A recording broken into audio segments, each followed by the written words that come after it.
Hey Steve, I know you saw the post that we put up yesterday afternoon about some of the capacity issues that we're having and kind of a plea for fosters and adopters. Since posting that, we've received some comments from the public and private messages from the public with some suggestions for our facility.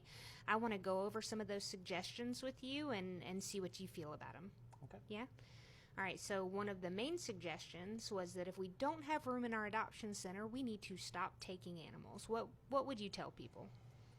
You know, that does occur across the state and across the country where population in the shelter is met and they close their doors.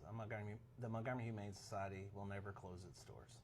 Yeah. Our commitment is to our community, not just our bricks and mortar, our facility. We've always stated that pet overpopulation is a community problem, Right. and we will continue to be here for our community when needed. Yeah, now I know we have contracts with the city of Pike Road, the city of Montgomery, and the county, and our animal services officers pick up animals from those areas, and we accept strays from the public from those areas. Now, another suggestion was to stop taking owner-surrendered animals. What are your thoughts on that? You know, if an animal is no longer wanted, there's really two courses of action. Well, a couple, right? So people can relocate it. There's the animal themselves. They can take it to the vet to see if the vet will help the animal pass on. But we feel like what we do is very important, and we want owner surrenders. Now, we don't encourage them. We do everything we can to stop the owner surrender. Yeah. Any of those barriers they may have to keep the animal, we'll do our best to remove them. But it is vital that we're here for our community, and that includes owner surrenders. Yeah, it floors me. I've been online looking at other organizations in the state, and it's scary that people in those communities don't have their shelters to lean on to be able to accept owner surrendered animals. So I'm glad that we try and divert, but I'm also really glad that if there's nowhere else for them to go, that we can take them in. Now, we had a comment come through saying, I work during the week. You need to be open more. Now, the team feels a certain kind of way about that. How do you feel about it? Well, one of the first things I did when I took over the shelter was ensure that we were here consistent hours, 7 days a week. 7 days a week? Yes, 10 to 5.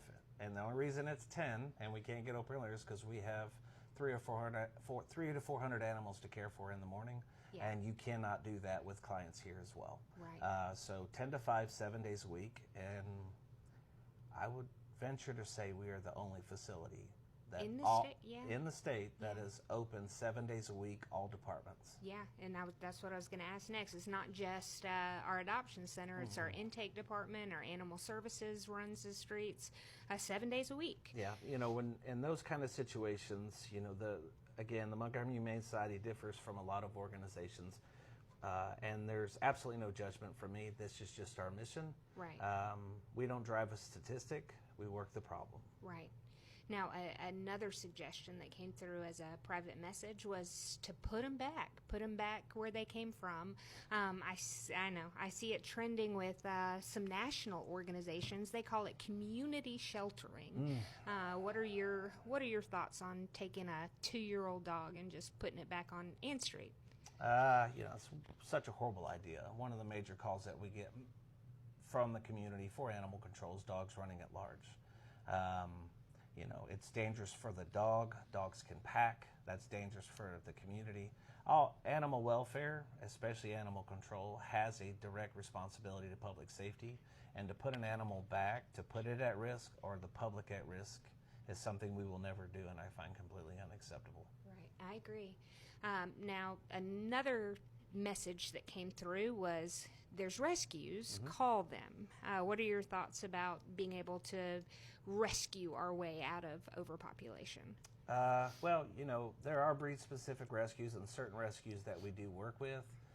It is not the answer. It is a help. Don't get me wrong. We appreciate our rescue partners, but a vast majority of rescues want puppies or dogs under 15 pounds. Yeah, if it's 15 pounds or under, it really doesn't need rescue, yeah. Yeah, so those dogs move very quickly. If you'll notice, that's what we take on television to generate foot traffic in hopes that maybe a larger dog will spark interest. But most facilities across the country, including the national ones, do not have an answer for the volume of 50 pounds and up dogs that shelters are taking in.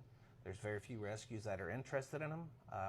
Pity mixes, there's just certain breeds that we're overloaded with that are not desirable in rescues. Right. Now, you tell all of us that we need to hold course. You tell the team that.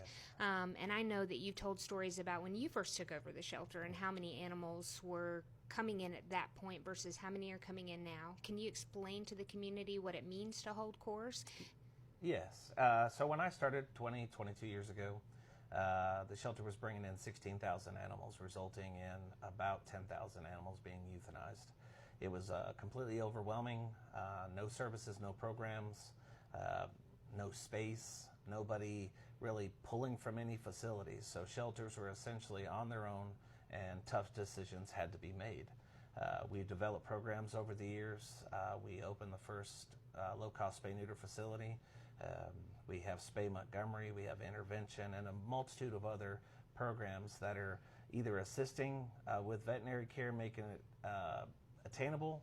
Spay-neuter is affordable, even as low as $10.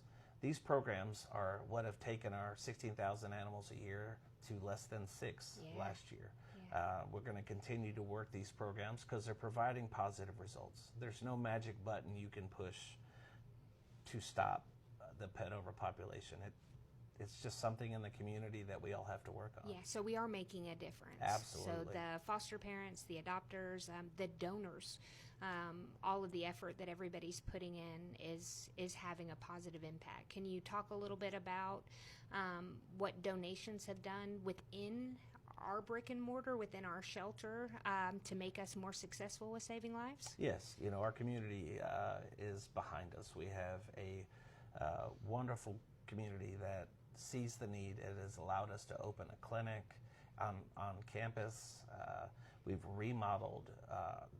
Medical is no longer an issue in our facility as far as providing heartworm treatments and amputations, dentals. Yes, huge. Yes, even down to the simple, hey, we cleaned out our linen closet, because most shelters would agree with the volume of laundry that you have to do is just mind-blowing, and those people that bring us their old towels and sheets are just as vital. Yeah, oh, absolutely. Well, thank you so much for taking the time out with me to try and help our community understand that, yes, we need help, but we're making progress. So if they could hold course with us, we can continue to make a difference. Thank you. All right.